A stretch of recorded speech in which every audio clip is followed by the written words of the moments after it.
सूर्याय नमः। आप सभी को मकर संक्रांति की ढेर सारी शुभकामनाएं। धार्मिक मान्यताओं के अनुसार मकर संक्रांति के दिन ही गंगा मैया भागीरथ के पीछे पीछे चलकर कपिल मुनि के आश्रम से होती हुई सागर में जा मिली। कहते हैं ये भी कि इसी दिन भगवान विष्णु ने असुरों का अंत भी किया था। साथ ही इस पर्व की कहानी धर्मराज जी से जुड़ी हुई है। एक समय की बात है, पृथ्वीलोक पर बब्रुवाहन नामक एक राजा राज्य करता था। उसके राज्य में किसी चीज की कोई कमी नहीं थी। इसी राज्य में एक हरिदास नामक ब्राह्मण भी निवास करता था, जिसका विवाह गुणवती से हुआ था। गुणवती अत्यंत ही धर्मवती एवं पतिव्रता महिला थी। गुणवती ने अपना पूरा जीवन सभी देवताओं की उपासना में लगा दिया और वह सभी प्रकार के व्रत करती रही, दान धर्म भी किया। इसके अलावा अतिथि सेवा वह अपना धर्म मानती थी। ऐसे ही ईश्वर की उपासना करते हुए वह वृद्ध हो गई। जब उसकी मृत्यु हुई तो धर्मराज के दूत उसे अपने साथ धर्म राजपुर ले गए। यमलोक में एक सुंदर सिंहासन पर यम धर्मराज जी विराजमान थे और उनके पास ही चित्रगुप्त भी बैठे हुए थे, जो प्राणियों का लेखा जोखा सुना रहे थे। सभी यमदूत गुणवती को लेकर पहुँचे। गुणवती यमराज को देखकर थोड़ी भयभीत हुई और मुंह नीचे करके खड़ी हो गई। फिर चित्रगुप्त ने गुणवती का ब्यौरा निकाला और उसके बारे में धर्मराज को बताया। धर्मराज ने गुणवती का पूरा ब्यौरा देखा और वे प्रसन्न हुए, लेकिन फिर भी उनके मुख पर थोड़ी सी उदासी छिपी हुई थी। यह देखकर गुणवती ने पूछा, हे प्रभु, मैंने तो अपने जीवन काल में सारे सत्कर्म ही किए हैं, परंतु आपके मुख को देख के लग रहा है कि मुझसे लगता है जरूर कोई अधर्म हुआ है। धर्मराज जी ने कहा, हे देवी, तुमने सभी देवी देवताओं के व्रत किए, उपासना की, लेकिन कभी भी तुमने मेरे राम से कुछ पूजा पाठ नहीं किया है। धर्मराज की बात सुनते ही गुणवती क्षमा याचना करने लगी और कहने लगी, हे प्रभु, मुझे आपकी उपासना के बारे में कुछ भी पता नहीं था। कृपा करके मुझे ऐसे उपाय बतलाइए प्रभु, जिससे सभी मनुष्य आपकी कृपा के पात्र बने। मैं आपके मुख से आपकी भक्ति का मार्ग सुनना चाहती हूँ और मेरी कामना है कि मृत्यु लोक पर वापस जाकर मैं आपकी भक्ति करूँ और सभी लोगों को इस बारे में मैं बताऊँ। धर्मराज ने बताया कि जिस दिन सूर्य देव उत्तरायण में प्रवेश करते हैं, यानी मकर संक्रांति के दिन मेरी पूजा शुरू करनी चाहिए और आने वाले अगली मकर संक्रांति तक मेरी उपासना और पूजा करनी चाहिए और इस दिन से लेकर पूरे साल तक करनी चाहिए। ये और इसके साथ ही कथा सुननी चाहिए। जो व्यक्ति धर्म के इन नियमों का पालन करता है उसे स्वर्गलोक की प्राप्ति होती है। धीरज रखना यानी संतुष्ट रहना, अपने मन को वश में रखना और सभी को क्षमा करना, किसी प्रकार का दुष्कर्म नहीं करना, मानसिक और शारीरिक शुद्धि का ध्यान करना, अपने इंद्रियों को अपने वश में रखना, दान पुण्य करना, किसी की निंदा चुगली या झूठ नहीं बोलना। एक साल तक मेरी कथा नियम से सुनना, दान पुण्य और परोपकार के काम करें। अगली मकर संक्रांति पर इस व्रत का उद्यापन करें। इसके बाद मेरी एक मूर्ति बनाकर विधि विधान से प्राण प्रतिष्ठा करवाकर हवन पूजन करें और साथ ही चित्रगुप्त की भी पूजा करें और काले तिल के लड्डू का भोग लगाएं। इसके बाद ब्राह्मण भोज करवाएं व बांस की टोकरी में 5 सेर अनाज दान करें। साथ ही किसी ज़रूरतमंद को गद्दा, तकिया, कंबल, 56 लोटा व वस्त्र आदि का दान करें। संभव हो तो गौदान भी करें। धर्मराज जी से व्रत की पूरी कथा सुनकर गुणवती ने पुनः धर्मराज से प्रार्थना की, हे प्रभु, फिर मुझे मृत्यु लोक में जाने दीजिए, जिससे मैं आपका व्रत कर सकूं, साथ ही इस व्रत का प्रचार भी लोगों में कर सकूं।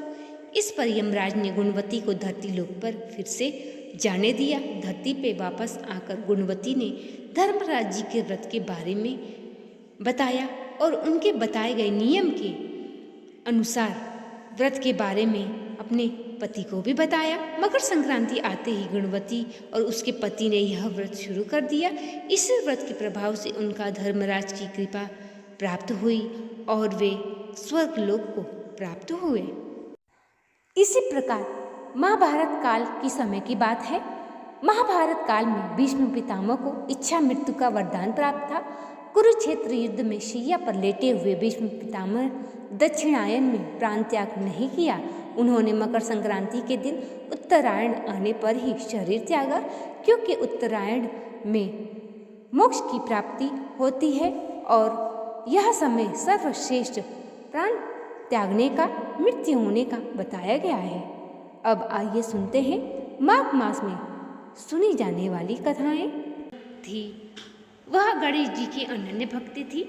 एक बार गणेश जी एक चम्मच में चावल लेकर अपनी खीर बनवाने के लिए पृथ्वी लोक पर भ्रमण करने लगे। बुढ़िया माई बोली कि बेटा, तेरा क्या नाम है? ला, मैं तेरी खीर बना दूंगी। बालक ने कहा, मेरा नाम गणेश है। गणेश दूध और चावल माई को देकर चले गए। बुढ़िया माई ने छोटी भगोनी में दूध चढ़ाया, परंतु दूध छीज गया और चावल जल गए। जब बालक रूपधारी गणेश जी आए तो पूछा कि माई, खीर बना दी?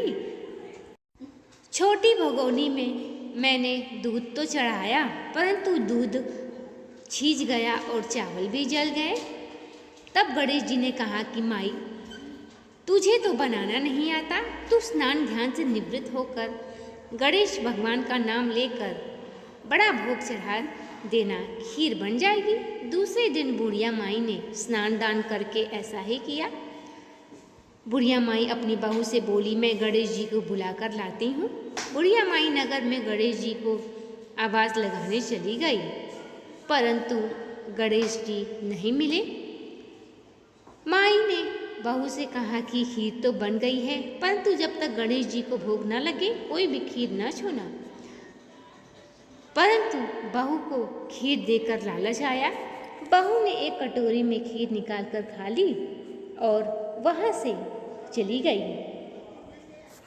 अब बुढ़िया माई गणेश जी को आवाज़ लगाने लगी, गणेश जी, गणेश जी। गणेश जी भगवान प्रकट हुए और बोले, माई, मेरे तो भोग लग गए हैं। तब बुढ़िया माई बोली, हे गणेश भगवान, आपको भोग कैसे लगा?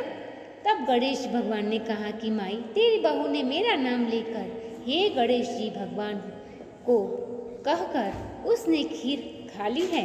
ऐसा कहकर एक कटोरी खीर पी ली। मैं तो श्रद्धा और प्रेम का भूखा हूँ। तब बुढ़िया माई बोली, हे गणेश जी भगवान, बहू के भ्रम को बनाए रखना, किसी को मत बताना। अब मैं क्या करूँ?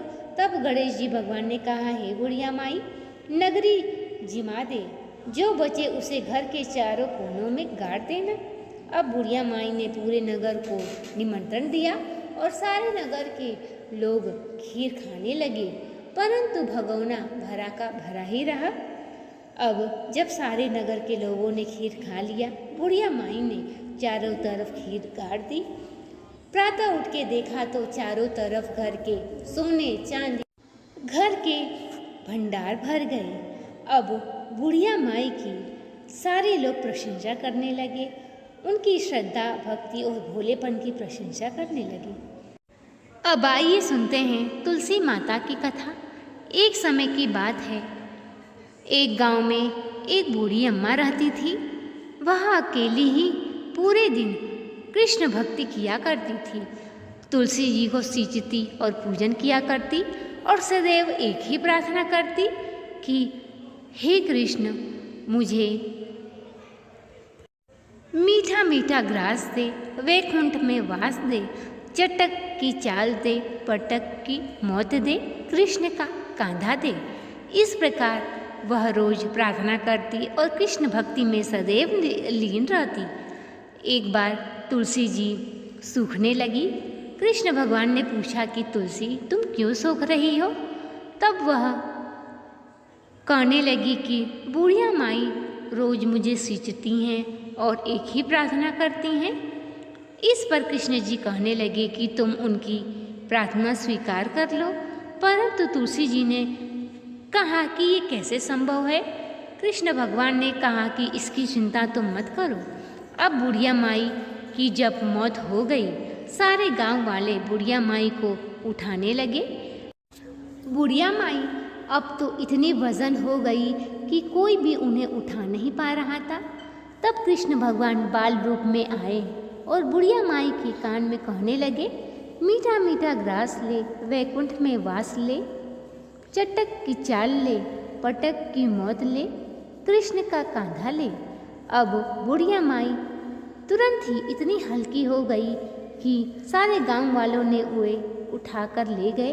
कृष्ण भगवान ने उन्हें कांधा दिया और उन्हें वैकुंठ में वास दिया। तो ये थी तुलसी को सींचने की कथा। तो ये थी आज की कथाएं। वीडियो पसंद आया हो तो चैनल को सब्सक्राइब, वीडियो को लाइक और शेयर करें। कमेंट बॉक्स में सूर्यदेव का जयकारा अवश्य लगाएं। मिलते हैं अगले वीडियो में अगली कथा के साथ। तब तक के लिए नमस्कार।